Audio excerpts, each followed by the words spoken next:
বাড়িতে থেকে এই ধরনের কর্ম করে যাচ্ছেন। গীতায় কর্মযোগ আছে, কেউ কেউ হয়তো পড়েন বা পড়েছেন। এই নিষ্কাম কর্মযোগ যেগুলো করছেন, আপনাদের আর কোনো প্রত্যাশা নেই লোকের কাছে পয়সা পাবো, মা ঠাকুর করে দেবে ইত্যাদি ইত্যাদি, এরকম তো আপনাদের সেই প্রত্যাশা নেই। সেই জন্য থেকে নিষ্কাম কর্মযোগ বলা হয়।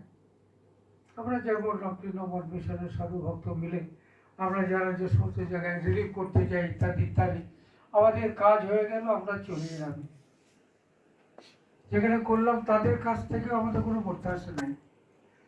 আমরা মনে করি হ্যাঁ আমরা কিছু করতে পেরেছি, এখানে এরা করার সুযোগ দিয়েছে, এটি আমরা ধন্য। রবীন্দ্রনাথের কথা আছে, গ্রহণ করেছে যত ঋণী তত করেছিল আমার। এই যে দেওয়া, মানুষকে দেওয়া, দুঃখী ভুখী মানুষের সেবায়, বিশেষ করে স্বামীজির জীবনে আলোচনা করলে দেখা যায়, আমি স্বামীজিকে নিয়ে বলি 5 দিন বলা হয়ে গেছে, তাই তো রে নাকি? 5 দিন বলছি তো স্বামীজিকে নিয়ে। 5টা স্বামীজিকে নিয়ে বক্তৃতা 1 ঘন্টা করে। জাস্ট আসবে, ভক্তরা বসে আছে, 100 তো বটেই, আর অফিসেও হতে পারে কিছু। আমি আসবো, আরম্ভ করব, ঠিক 1 ঘন্টা এই ঘড়িটাই এখানে থাকে, সেটা বলে চলে যাব। সকলে শোনে, কেউ কেউ কিছু লিখে টেকে নাই ইত্যাদি ইত্যাদি। অর্থাৎ একটা চর্চা করি আমরা। যে চর্চার উদ্দেশ্য এই যে স্বামীজি সপ্তর্ষি ঋষি, তাকে নিয়ে এসেছিলেন ঠাকুর। একটু একটা নতুন যুগের অভ্যুদয় হলো তখন থেকে। পাশ্চাত্য শিক্ষা সভ্যতার এই দেশে তখন ঢেউ এসেছে আর কি। এবং আজকের দিনটা সব দিক থেকে যা বলেছেন আপনারা ঠিকই, কিন্তু আজকের দিনেতে আমাদের ভারতবর্ষে যে সনাতন ধর্ম, সেই সনাতন ধর্ম আজকের দিনেতেই প্রতিষ্ঠিত হয়েছে পুণ্যশ্লোকা রানী রাসমণির কৃপায়, করুণায়, ত্যাগে, তপস্যায় এবং ঈশ্বর পরায়ণতায়। স্বপ্নে বলছেন মা কালী ভবতারিণী, আমাকে আর এইভাবে কতদিন ফেলে রাখবে, আমাকে প্রতিষ্ঠা করো। ঠাকুর বলছেন যে রানী রাসমণি ওই ভবতারিণীর অষ্ট সখীর অন্যতম সখী আর কি। গরিব ঘরের মেয়ে, লেখাপড়া সেরকম জানতেন না। বিবাহের পরেতে শ্বশুর বাড়িতে এসে তার চিন্তা এবং চেতনার যে গভীরতম ভাবে উন্মেষ সাধিত হলো, সেরা ঈশ্বর কৃপায়। তিনি চিনেছিলেন ছোট ভট্টাচার্য অর্থাৎ গদাধর তথা রামকৃষ্ণকে, যে স্বভাবতই তিনি প্রতিষ্ঠা করলেন এই কালী মন্দির। এবং সেই কালী মন্দিরের কৃপা হলো কোথা থেকে? না, শ্রীরামকৃষ্ণের বাড়ি থেকে, কামারপুর থেকে এই কালী মন্দিরের সূচনা হলো। কারণ তখনকার দিনে বললো রানী রাসমণি তিনি তো ব্রাহ্মণ নন, অতএব তার এই মন্দিরে প্রতিষ্ঠিত এই দেবতার আমরা কোনো ব্রাহ্মণ পুজো করব না। কিন্তু ঠাকুরের বড় দাদা রামকুমার তিনি খুব পণ্ডিত ছিলেন, ওরকম পিতার ওরকম পুত্র, যিনি তাদের সমস্ত সম্পদ মিথ্যা সাক্ষী না দেওয়ার জন্যে রাত্রির অন্ধকারে চলে এলেন। তবু একটা মিথ্যা কথা বললেন না। ঘর বাড়ি, জমি জায়গা, পুকুর, মন্দির টন্দির শুধু বই রঘুবীর, তাকে নিয়ে তিনি চলে এলেন। এই সত্যের উপর প্রতিষ্ঠিত একটা পরিবার, সেই পরিবার এখন জগৎপুজো হয়ে গেছে। এবং সেই পরিবার, সেখান থেকেই তিনি বিধান দিলেন যে হ্যাঁ, আমাদের শাস্ত্রে এটুকু রয়েছে, যদি রানী রাসমণি কোনো ব্রাহ্মণকে এই মন্দির এবং তৎসংলগ্ন জমি জায়গা ইত্যাদি ইত্যাদি করে দেন, তার নামে উইল করে দেন, তাহলে আমরা ব্রাহ্মণটা পুজো করতে পারি। তথাপি অনেকে এলেন না। রামকুমার চট্টোপাধ্যায়কে কীভাবে খুঁজে পেলেন ওনারা, তার কাছে গেলেন, তিনি এই বিধানটা দিলেন। তারপরে রানী রাসমণি চিন্তা করতে লাগলেন, খুব খুঁজতে লাগলেন। তার গুরু পরিবারের তারাও সেরকম রাজি হলো না। তখন রানী বললেন, ওই দেখো এই যে পুরোহিত, হ্যাঁ, আশ্বাস দিয়েছিলেন, আমি বলি তাকে যে বাবা তুমি এখানে পুজো করো। তিনি বললেন ঠিক আছে, পুজো করবো। তিনিও কলকাতায় এসেছেন, দরিদ্র পরিবার, বাড়ির বড় ছেলে, কিছু রোজগার তো হবে। এইভাবে আরম্ভ হলো। রানী নিয়ে এলেন, স্বয়ং ভারত মাতাকে নিয়ে এলেন আর কি। যে শ্রীরামকৃষ্ণর আগমন, শ্রীরামকৃষ্ণের ত্যাগ তপস্যা। একটি মানুষ লেখাপড়া করেনি, ক্লাস 2 পর্যন্ত পড়েছিলেন গ্রামেতে। পরবর্তীকালে যে সমস্ত বড় বড় সমস্ত যা পণ্ডিত এসেছেন, পদ্মলোচন গৌরী শাস্ত্রী, তারপরে তাকে বিভিন্ন শাস্ত্রে জ্ঞান দিলেন যোগেশ্বরী ভৈরবী, এরা সব এসেছেন। ঠাকুরের মধ্যে এসে সেই জ্ঞান, আধ্যাত্মিক জ্ঞান, যে যা লাভ করলে মানুষের অন্য কোনো লাভ করার আর কিছু প্রয়োজন হয় না।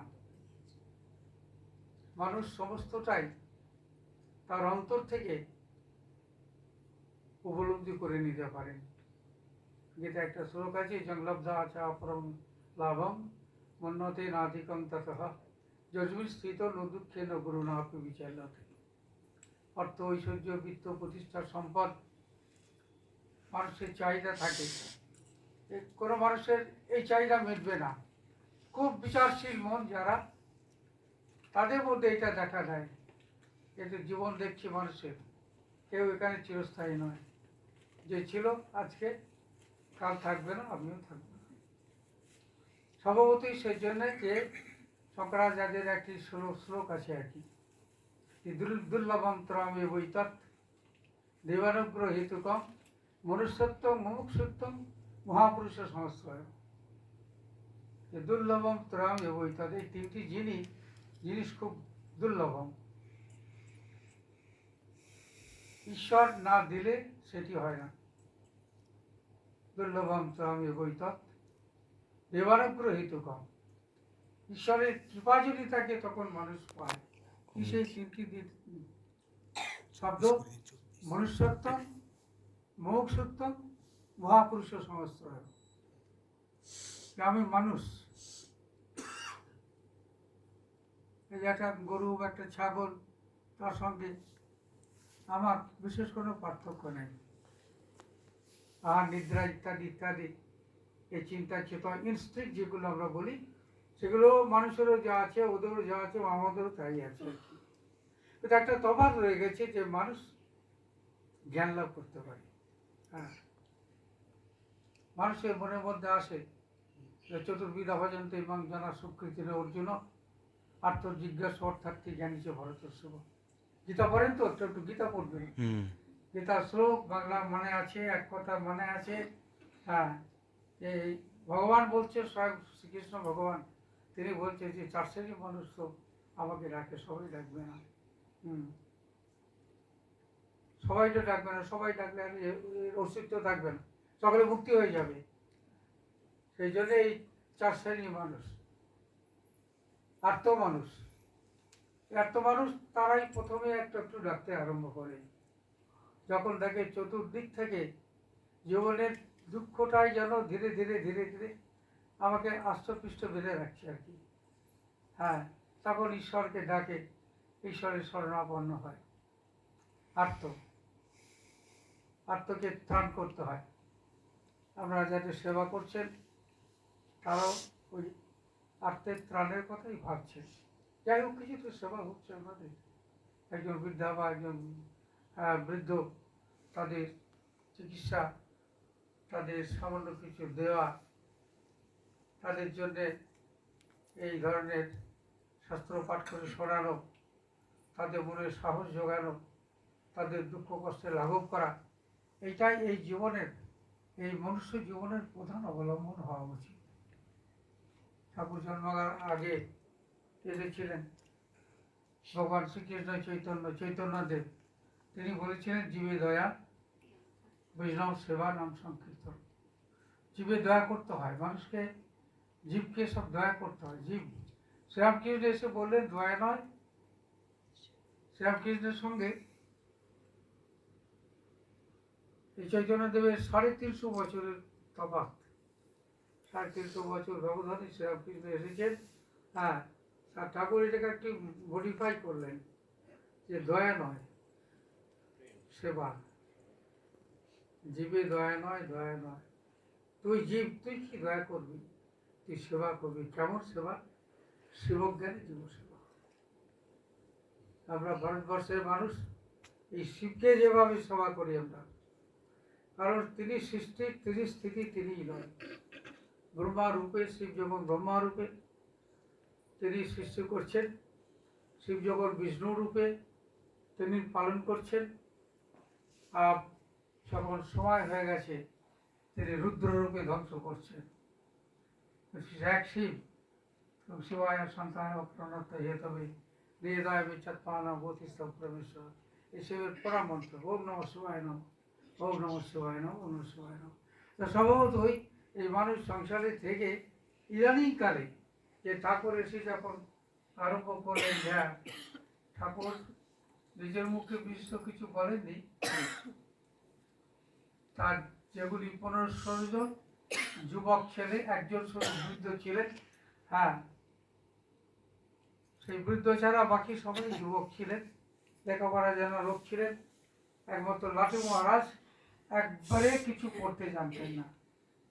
ছোটরা বাবা মা মরে গেছে, একজনার সাহায্যে ঠাকুরের এক শিষ্য রামচন্দ্র দত্ত, তার বাড়িতে ওই ছেলেটি পাড়া প্রতিবেশী তাকে দিয়ে গেল যে ছেলেটি এখানে থাকলো, কেউ নেই, বাবা নেই, মা নেই, বেশ পালকের বাড়ির ছেলে, ইত্যাদি ইত্যাদি। ঠাকুর থেকে হঠাৎ থেকে বললেন, ও রাম, এর যে দেখছি সাধুর লক্ষণ রয়েছে।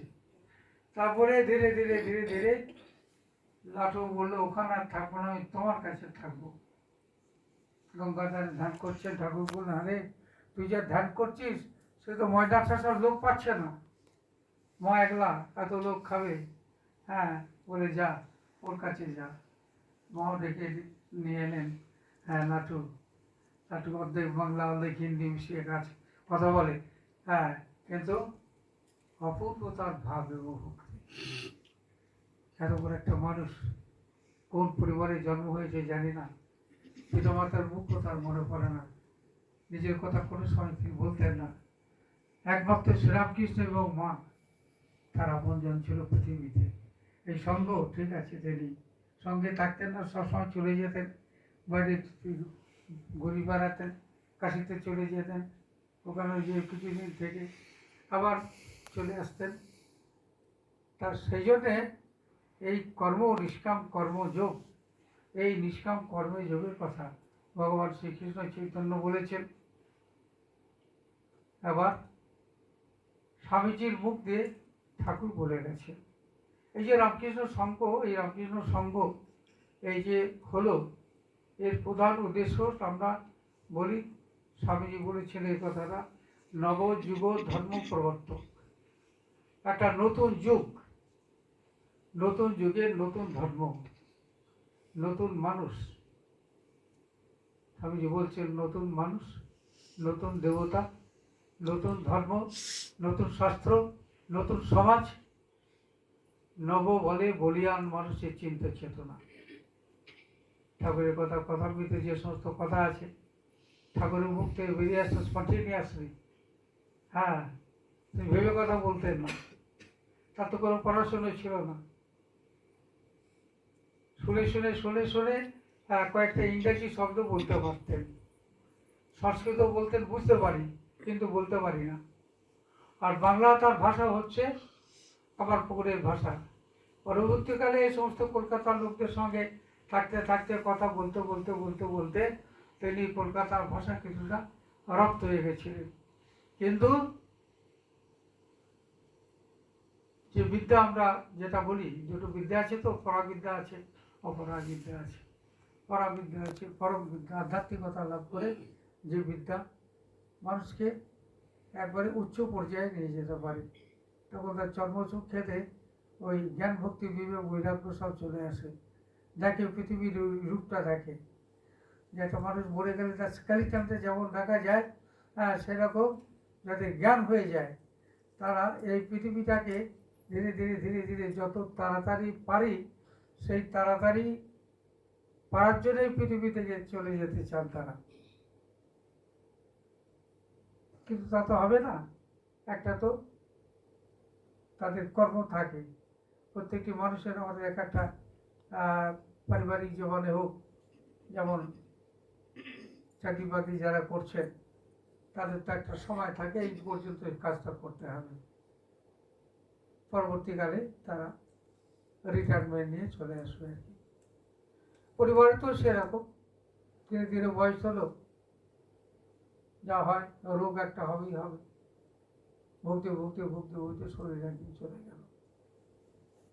এইটা মানুষ তো খুব চিন্তা করে না, চিন্তা করলে তো আবার সংসার ঠিক মতো থাকে না, সমস্যা হচ্ছে এইখানে। তথাপি মানুষের কর্তব্যই হচ্ছে যে মানুষের কল্যাণ কামনা করবে, সৎ চিন্তা, সৎ কর্ম, সৎ আলাপ আলোচনা, সৎ পুস্তক পাঠ এবং সামাজিক বিধি নিষেধ মেনে এবার একটা সমাজ তৈরি করতে হবে।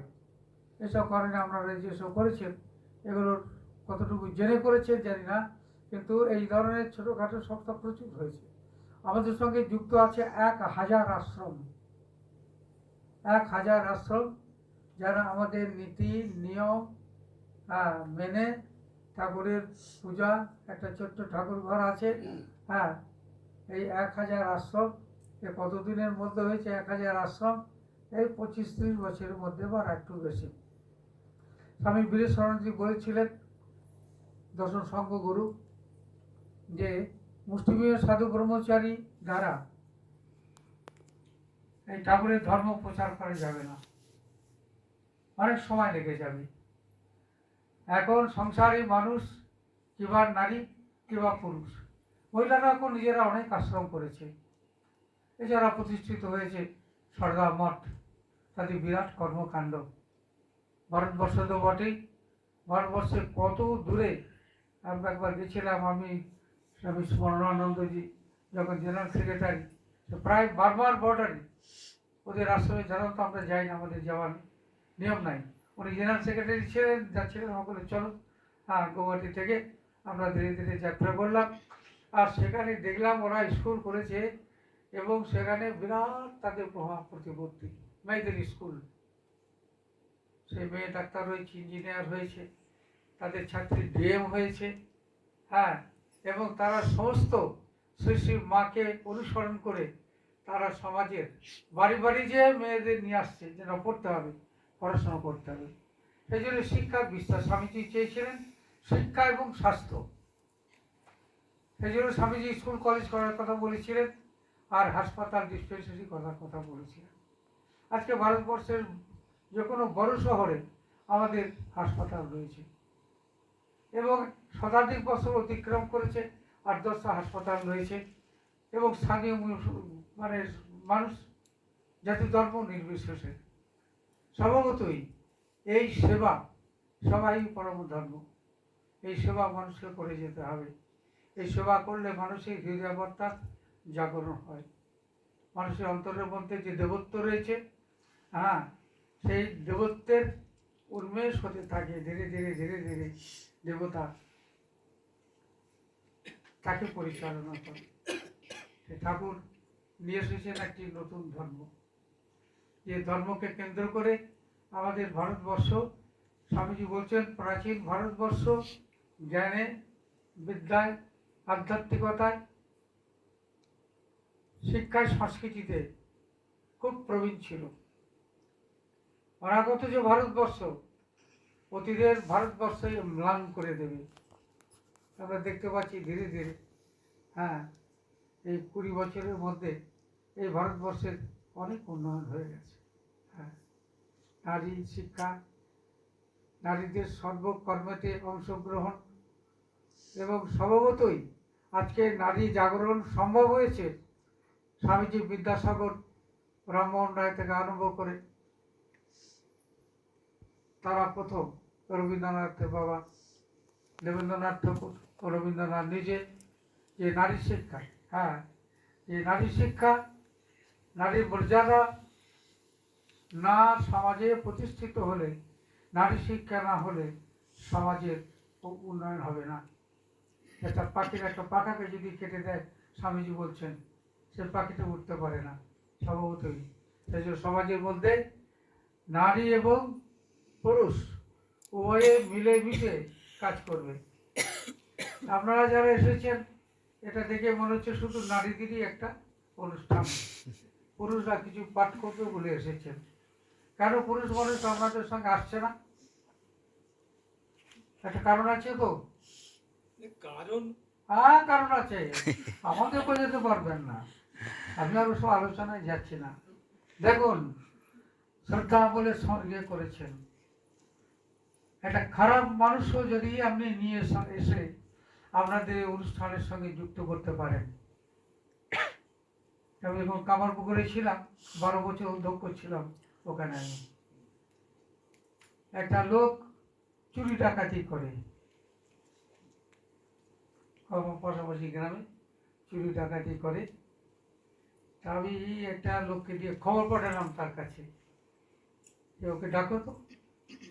বলে, মহারাজ এসেছে নতুন, তোমাকে ডাকছে, শুধু ভয় পেয়ে গেছে, থানায় খবর তো বেশি না। তাহলে বসো তুমি। আমার সামনে তাকে বসে নাও, আমি এই চেয়ারে বসে আছি, ওই চেয়ারে বসে আছে। বললাম, এই চা দিয়ে যাও, চা বিস্কুট দাও। শুধু অবাক, থানাটাকে হাজিরা দিতে হয়, আমি দেখে চা বিস্কুট খাওয়াচ্ছি। এরকম ধীরে ধীরে ধীরে ধীরে কেমন আমার প্রতি তার একটা ভালোবাসা এসে গেছে। যে সবাই তো বলে চোর ডাকাত, রাস্তা দিয়ে গেলে কেউ কথা বলে না, এই একটা লোক দেখছি আমার এখানে আপনজন। তখন ধীরে ধীরে ধীরে ধীরে তাকে বললাম, তুমি আমাদের এখানে কাজ করো। দুটো ছেলে নাকি দুটো মেয়ে, একটা ছেলে, ওদের পড়াশোনার ব্যবস্থা করছি। স্বামী গহনানন্দজির কাছে তার দীক্ষার ব্যবস্থা করে দিলাম। পরবর্তীকালে সে ডাকাতি করা ছেড়ে দিল। সারা দিন ভোরবেলায় আসে, আসবে যখন যে কাজটা দরকার সে করবে, রাত্রে খেয়ে দিয়ে বাড়ি যায়। বলে বাড়িতে ঘুম হয় না, কারণ আমার ছেলে মেয়ে রয়েছে, বাড়িতে তোমাকে থাকতে হবে। দেখুন, একটি মানুষের আমার জীবনে, এবং তারপরে সে যেটা করলো, তার দলের লোকদের বলে সে কিছু লোককে ঘুরিয়ে দিল, এটা করবে না। সবাই খেটে খাচ্ছে, আমরা যে সব বাড়িতে চুরি করতে যাচ্ছি রাত্রি মধ্যবিত্ত শ্রেণীর মানুষের কাছে, হ্যাঁ, তাদের দুঃখ কষ্টের কথা তো আমাদের ভাবতে হবে। একটু লোকে ধীরে ধীরে ধীরে ধীরে এই জ্ঞান এখনো সে বেঁচে আছে, মাঝে মাঝে আসে, বেলুর মঠে আসে, বহু সাধু তাকে শীতকালে যাওয়া কাপড়, টাকা করি ইত্যাদি ইত্যাদি, হ্যাঁ, আমার কাছে তো বছরে 2-3 বার চলে আসে। এরকম মানুষের মধ্যে কি রয়েছেন? তো ভগবান রয়েছেন, অন্তরের মধ্যে অন্তর্যামী রয়েছেন, তিনি আমাদের পরিচালনা করছেন। আমাদের সুখ দুঃখ আনন্দ বেদনা তার কাছ থেকে আসছে। মনে রাখতে হবে, আমি যদি অসৎ কর্ম করি, সে অসৎ কর্ম করার জন্যে আমাকে মূল্য দিতে হবে। এটি তো আমার করার কথা ছিল না। আজকে দেখুন, আমরা বাড়িতে বসে আমাদের প্রয়োজনীয় সমস্ত জিনিস পেয়ে যাচ্ছি। বলবেন টাকা দিচ্ছি, আরে টাকা তো দিচ্ছি, টাকা নিয়ে বসে থাকুন ঘরেতে। ওই লোকগুলো যারা মাঠে কাজ করছে, ঘাটে কাজ করছে, কলকারখানায় কাজ করছে, হাসপাতাল, স্কুল, কলেজ, বিভিন্ন জায়গায় কাজ করছে, তারা কাজ করছে মানুষের জন্য, সব মানুষের জন্য। সেই জন্য মানুষকেও, মধ্যবিত্ত ঘরের মানুষের কথাই আমরা বেশি বলি, তারাই ডেকে নিয়ে আসবে এই সমস্ত মানুষকে, যে মানুষের জীবনেতে এই দুঃখ কষ্ট দারিদ্র যথেষ্ট রয়েছে, অনেকটা কমে গেছে। আমরা যে সময় বেলুর মঠে আসতাম, রবিবারে তো 100 লোক আসতো না, আমরা তখন ছাত্র বোধ হয়, খুব বেশি দিনের কথা তো নয়, তখন বলা মাস্টার ডিগ্রি করছি বা গ্র্যাজুয়েশন এরকম ইত্যাদি ইত্যাদি। তো বেলুর মঠে এসে মন্দিরের সামনে গরু চড়তে দেখতাম, বড় বড় গরু সমস্ত গ্রামের লোক আসতে হতো, গরু দেখেই তাদের হ্যাঁ একবারে বাবা মোটে আর কিছু না থাকো গরু রয়েছে। মা পাঠিয়েছিলেন 11 মাটির মহিলাদের, তারা যে মাকে বলে মহারাজ দেখলাম বটে সব ভালো, গরুর তুলনা নেই। মা বলছে সাধুরা জপ করছে দেখলেন মন্দিরেতে, হ্যাঁ তা দেখেছি, কিন্তু মা এরকম গরু কোথাও হয়েছিল। ঘুরে ঘুরে সে গরুর কথাই তাদের মনে রয়েছে। এখন আমাদের সেই গরু আছে, অনেক বেড়েছে, ইত্যাদি ইত্যাদি। সেই জন্যে যে আপনাদের এই যে প্রতিষ্ঠান, এই প্রতিষ্ঠান আপনাদের ধীরে ধীরে বাড়বে। পুরুষ মানুষকেও নিয়ে আসুন, মহিলারা রয়েছে, আপনাদের সংখ্যা আরও বাড়িয়ে নেন। আপনাদের পরিচিত পাড়া প্রতিবেশী সব মানুষ, তাদের কাছে বার্তা নিয়ে যান, এ সমস্ত কাগজগুলো তাদের দেন, তারা একটু পড়বে, তারা জানবে যে পাড়া প্রতিবেশীকে নিয়ে একটা বড় পরিবার তৈরি করতে হবে। আপনাকে 50 কিলোমিটার দূরে যেতে হবে না। পাড়া প্রতিবেশীর মধ্যে বিভিন্ন শ্রেণীর লোক তো থাকে, তাদের সঙ্গে একটা সৌহার্দ্য, প্রীতি সম্পর্ক, এটা রাখতে হবে, এটা না রাখলে হবে না। এটাই মানুষকে দৈনন্দিন জীবনেতে ধীরে ধীরে ধীরে ধীরে তারা একটা পারস্পরিক সম্পর্কে চলে আসে। এই পারস্পরিক সম্পর্ক এই দীর্ঘকালের রয়েছে। এখানে যারা কাজ করে, আমাদের একজন রিটায়ার করলে, এরা যখন রিটায়ার করবে এরা একজন লোককে নিয়ে আসে, আরো ভালো লোককে নিয়ে আসে, কি তাই তো? হ্যাঁ, আমাদের কর্মী মানে 2 পুরুষ 3 পুরুষ কাজ করছে এখানে, আমাদের লোক খুঁজে বেড়াতে হয় না, এরা সব চলে আসে। এবং সকলেই খুব সৎ, খুব পরিশ্রমী, খুব দায়িত্বজ্ঞান সম্পন্ন। একজন ঝাড়ুদারের মেয়েও, তোমরা জানো কি না জানি না, ঝাড়ুদারের মেয়েও বিয়ে পড়ছে অনার্স নিয়ে। হ্যাঁ জানো হয়তো, হ্যাঁ এখানে একজন দুজন নয়, এদের বাড়ির সব ছেলে মেয়ে লেখাপড়া করছে। এবং দুটি মানুষ, হ্যাঁ আমাদের কয়েক লক্ষাধিক টাকা ছেলেদের মেয়েদের লেখাপড়ার জন্য সাহায্য করা হয়, কয়েক লক্ষ, 25-30 লাখ টাকা তো বটেই। এছাড়াও আমাদের বিভিন্ন রয়েছে কর্ম, যে লেখাপড়া শিখিয়ে দাও, লেখাপড়া শিখিয়ে দাও, লেখাপড়া শিখে তারা আপন পায়েতে দাঁড়াবে, তারা মর্যাদা লাভ করবে, তারা সম্মানিত ব্যক্তি হবে, তারা পরদুঃখ কাতর হবে, তারা দেশের কথা ভাববে, দেশের কথা ভাববে, তারা ভাববে আমি ভারতবর্ষের মানুষ, যুগ যুগ সঞ্চিত যে ভারতবর্ষ, এর যে আধ্যাত্মিকতা, এর যে সেবা, এর যে ধর্ম, এই যে ন্যায়পরায়ণতা, যুগ যুগ ধরে কত মানুষ আমাদের দেশে এসেছে, জন্মগ্রহণ করেছে, তারা লিখে গেছে তাদের আধ্যাত্মিকতার কথা, আমরা সেগুলো নিয়ে চর্চা করি। ভগবান শ্রীকৃষ্ণ এসেছিলেন, ভগবান রামচন্দ্র এসেছিলেন, তারা এঁকে গেছেন বড় বড় কাব্য, ব্যাসদেব থেকে আরম্ভ করে কত মহাভারত দেখে গেছেন ব্যাসদেব, লক্ষ শ্লোক একটা মানুষ লিখে গেছেন। তার পুত্র সুখদেব পিতাপদ পুত্রের মতো, তার জীবনের বাণীর কথা শুনলে আমরা অবাক হয়ে যাই। সম্ভবত এই পুণ্যভূমি ভারতবর্ষ, এই দেবভূমি ভারতবর্ষ, এই সৎ পবিত্র মানুষের জন্মস্থান ভারতবর্ষ, একে কেন্দ্র করে আমাদের সমাজকে, আমাদের ভাই বোনেদের এখনো যারা নিরন্ন হয়ে থেকেছে বা রয়েছে, নিরন্ন হয়ে আর কেউ থাকে না, নিরন্ন অবস্থাটা দেশে প্রায় উঠে গেছে, স্বভাবতই তথাপি দরিদ্র রয়েছে, সেই দরিদ্র মানুষের সেবা করতে হবে, কিছু দান, কিছু তাদের লেখাপড়ার জন্য ব্যয় করা। হ্যাঁ, এটা করতে পারেন আপনারা করতে পারেন। আমরা মোটামুটি তো মায়েরা রয়েছেন, এটা এই কোনো একটা সময়তে যে 4, 5, 6 ছেলে মেয়েদের আপনারা ফাউন্ডেশনটা স্ট্রং করে দেন। আমি এরকম বলবে 30-40টা ইয়েতে করে দিয়ে এসেছি, কভার করে তারা পড়িয়ে যাচ্ছে আর কি। ফাউন্ডেশন দেখি সরকারি স্কুলে তো কিচ্ছু হয় না, 5 ছেলে নাম লিখতে পারছে না, বুঝতে পারছেন তো কী অবস্থা আমাদের দেশে। সেই জন্য আপনারা এই কাজটা যদি করেন, বুঝতে পেরেছেন, এর চাইতে পূর্ণ কর্ম আর কিছু নেই। ঈশ্বর সকলের মাথায়, হ্যাঁ আমার সরস্বতী আপনাদের সকলের মাথায় হাত দিয়ে আশীর্বাদ করবেন যে এরাই আমার ভক্ত, এরা আমাকে নিয়ে চর্চা করছে। ভালো থাকুন, আবার দেখা হবে। আমি চলে যাচ্ছি, এখন 6টা বাজে। এখন অটো ধরে যাবো দক্ষিণেশ্বর, তারপরে বাকি কাজ সেখানে। হরি ওম তৎসৎ।